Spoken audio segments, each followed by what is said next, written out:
Deesa Shubham party પ્લોટથી Palanpur હાઈવેને જોડતો 40 ફૂટનો નવો road બનશે। ડીસા શહેરમાં શુભમ પાર્ટી પ્લોટથી પાલનપુર હાઈવેને જોડતા અંદાજિત 40 ફૂટના નવા રોડ બનાવવાની કામગીરી પૂર્વે આજે નિરીક્ષણ કરવામાં આવ્યું હતું। આ પ્રસંગે પાલિકા પ્રમુખના પતિ નિલેશભાઈ ઠક્કર, પાલિકા ચીફ ઓફિસર, સ્થાનિક વિસ્તારના કોર્પોરેટર ભદ્રેશભાઈ મેવાડા સહિતના મહાનુભાવો ઉપસ્થિત રહ્યા હતા। આ નવો રોડ બનાવવાથી ડીસા શહેરની ટ્રાફિકની સમસ્યા હળવી બનશે અને નાગરિકોની સુખાકારીમાં નોંધપાત્ર વધારો થશે તેવી અપેક્ષા છે। હાલમાં આ વિસ્તારમાં ટ્રાફિકની સમસ્યા સામાન્ય બની રહી છે, જેને કારણે વાહન ચાલકો અને રાહદારીઓને મુશ્કેલીઓનો સામનો કરવો પડે છે।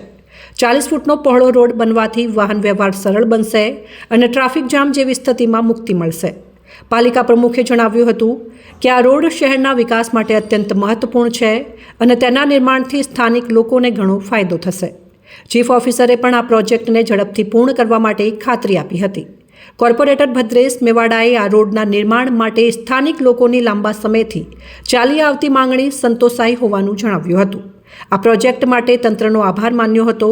આ રોડના નિર્માણ માટેની કામગીરી ટૂંક સમયમાં શરૂ કરવામાં આવશે અને તેને નિર્ધારિત સમયમર્યાદામાં પૂર્ણ કરવાનો લક્ષ્યાંક રાખવામાં આવ્યો છે।